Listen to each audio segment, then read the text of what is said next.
Hey, what's up guys, and welcome to Novritsch Gun Arsenal episode 2. Now in the first episode I talked about my assault rifles, but in this one I'm gonna talk about my babies right here.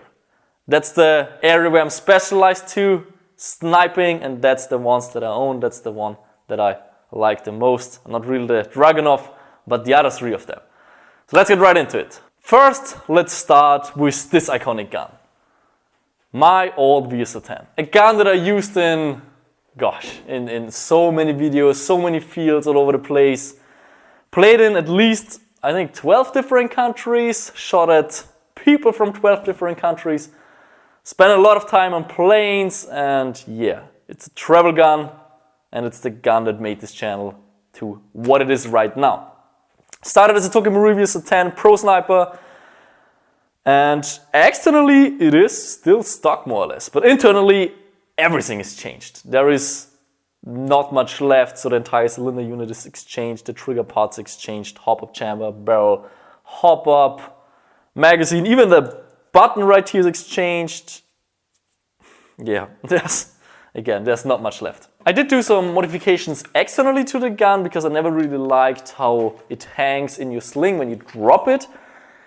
It always flips, and then when you want to get it up again, you have it in your hands the wrong way, and I hated that. So what I did is, I put this copper wire here through the stock, so I just drilled 2 holes, put this copper wire in right here, and that's where I can, put in the sling. It doesn't wiggle, it doesn't make noise, what I really like. And on the back, I don't have those on anymore, but there used to be cable ties where I attached the back of the sling. So when I let it fall into the sling, it just hangs like this. The reason why I don't use the VSO10, the reason why I don't use it anymore is because, well, it's a VSO10, which means all the materials on the gun are very thin. That's also the reason why it is so extremely lightweight, which I like because you can, run around for hours without your hands getting tired.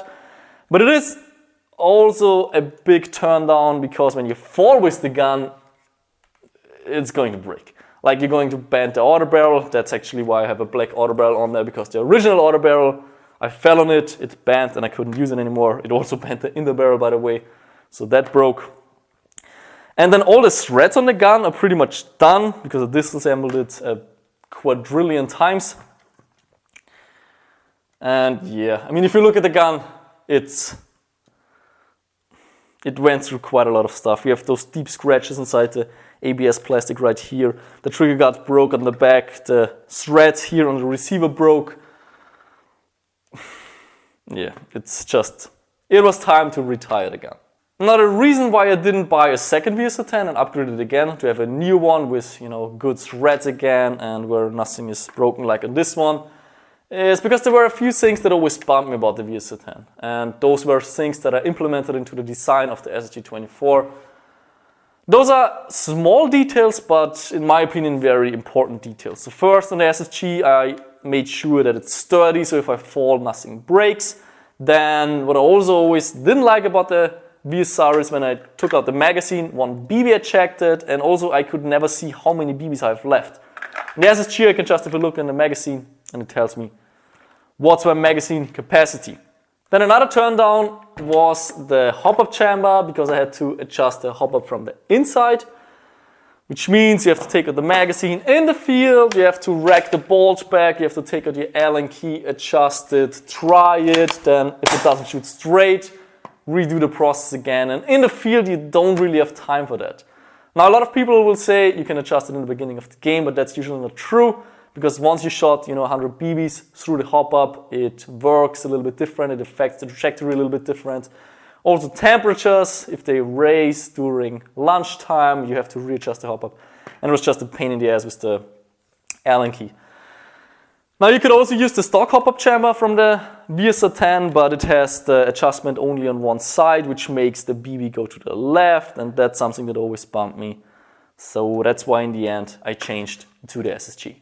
Up next is my go-to gun, the Novritsch SSG24 with the serial number 0001 right here. So that's the first SSG that left the factory. That's the gun I did all the testings with before I released it to the market, and I just love it. I love this gun, how sturdy it feels, how accurate it shoots, how reliable it is, how consistent. I do like everything about this gun. Internally, the gun is completely stock. That's the way you buy it when you order it from Novritsch.com. Externally, I did a few small modifications. For example, the sling. I never really liked how the SSG hangs, or in general, all M24 models hang. When you drop it to your body, it flips like the VSO10. So that's why I attached this Blackhawk P90 sling strap right here with the Velcro. I attached a random sling I had lying around. And here in front, I just looped it through the Picatinny rail. And this way, it hangs great when I, make a transition to my sidearm. It just hangs naturally like this, and I can do all the stuff I need. Now the bipod is only on there because of this video. So it stands here and looks good, but usually I never run a bipod. I think it's pretty much useless for airsoft sniping because the gun itself is not heavy, so you can hold it, and you never have those situations where you stay at the same spot for 1 hour. And if you have it, I think you might be doing airsoft sniping. Not wrong, but not the way I'm doing it. I'm a very active airsoft sniper. I always try to push the enemy team back into the respawn, and therefore I don't really need a bipod. Here in front, I have the new zoom cam that I'm using right now. It's a Brain Exploder camera. You can get it at brainexplodermerch.com. It's the 35mm run cam setup with a 3D printed mount. Here I have an adapter from 30mm scope to Picatinny. So nothing fancy right here. And here in front, I have the mount for the selfie camera. And the scope is just a random scope I bought for $60 somewhere. It's a 3 until 9 times magnification with an extender, 50mm in diameter. Great scope, but not much to say about it. Now the reason why I built the SSG the way it is right now is because I never really liked that if you want to get into airsoft sniping, you have to get yourself a base model, which then, first you have to find out what's a good base model. Then you have to find out what are the good tuning parts for it, that you get the necessary FPS and the necessary accuracy that you can enjoy sniping, and it is a pain. If you do research for years and trial and error, you try all kinds of different parts, you might get to the point where you have a sniper rifle that shoots like this one. But if you're completely new to airsoft sniping, oh man, I spent so many euros and dollars and hours into upgrading my sniper rifle until it shot like my VSO10 did. So that's why I thought somebody should please make a gun that it's already usable out of the box, that's accurate like a laser, that's reliable, that's sturdy. And yeah, that's what the SSG24 stands for. Another reason why I build it the way it is that even when you upgrade a sniper rifle, it usually doesn't work 100%. There's always something that you want to change. It's always that after every single game you think, the magazine wasn't feeding for some reason, or sometimes it was curving to the left, or the bolt pull isn't smooth. Whatever it is, there's always something to work on if you upgrade yourself. And that's what I, Fabi, and pretty much every airsoft sniper out there experienced. And it's one of the reasons why airsoft snipers can't really focus on the game itself. They can't focus on improving their tactics because they spend pretty much all their time trying to upgrade it to a performance level of what the SSG already comes like out of the box. Now if I'm getting bored with playing with the same sniper rifle over and over and I want to try something new, I go with the SSG inside the M40 A3 conversion kit. Upper is completely the same as on the SSG. I mean, it started as an SSG and then I dropped on the M40 kit you can also get at Novritsch.com.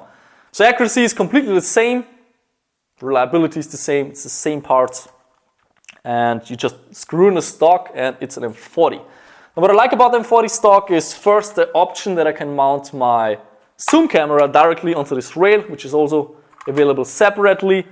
And then the way it feels, like the way you grip it, is just a little bit different to the M24. You have the cheek rest, which means you can adjust it to the height of your scope, that when you lean into the gun, that you always perfectly align with the scope. You don't have to, search for the perfect angle to look through your scope and to find the crosshairs.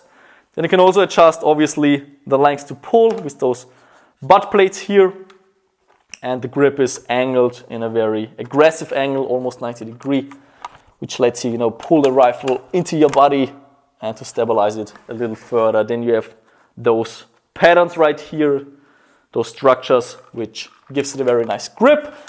And what I like most about it is that it has the sling seals attachment here on the side, which means you don't have to do those modifications that I did on the SSG. You can just drop on the sling and it will hang on your body like this. If you want to have an M40, you don't have to buy a second separate gun. The reason why I have two of them is because I wanted to have a gun from batch number 1 and from batch number 2. So that's a batch number 2, which you can see on the serial number. And yeah, also because I'm too lazy to change between the stocks every single time, even though it just takes maybe 3 minutes, 4 minutes to change. But since I already had the second one lying around, just did it like this. Now the last gun is the A&K SVD, which I bought because it was only $100. And I thought, how can a rifle that shoots 550 out of the box can only cost $100? How is that possible? Now I learned that pretty quickly. It just, I think it's good for the price you pay for, probably the better ones out there, but still, it just doesn't have the performance level of an upgraded VS10 or the SSG. It's all, it's the stock, it doesn't really feel of high quality. And I have a friend who owns one. He fell with the gun and he just ripped off the stock and broke it. Nevertheless, for its price, it is great. The internals they're decent, and it's a different loading mechanism, which means you don't have to, what the hell is going on? Chinese make gun. You don't have to rack the bolt up and pull back. It's straight pull, which makes you do the reloads a little bit faster in theory, but then the bolt handle is quite small and your hands and fingers get sore from reloading it quite fast. And it's loud. It's really loud.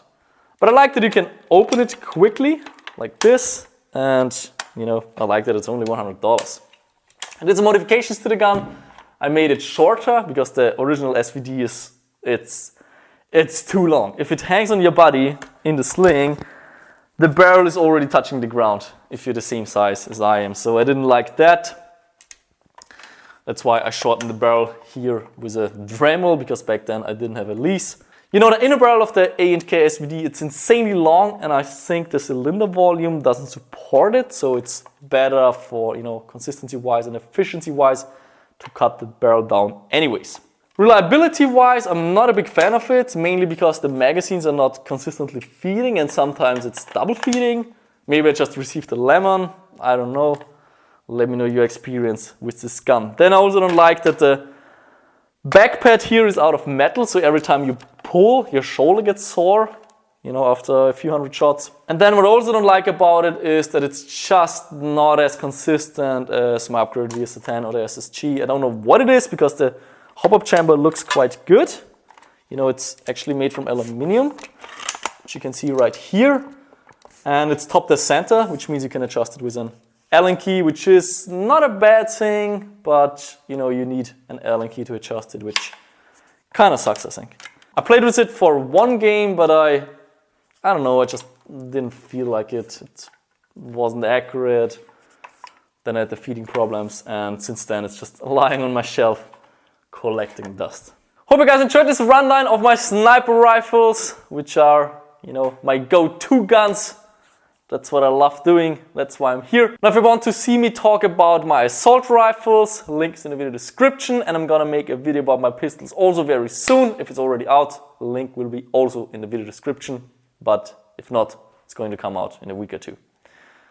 Yeah, see you guys next Thursday.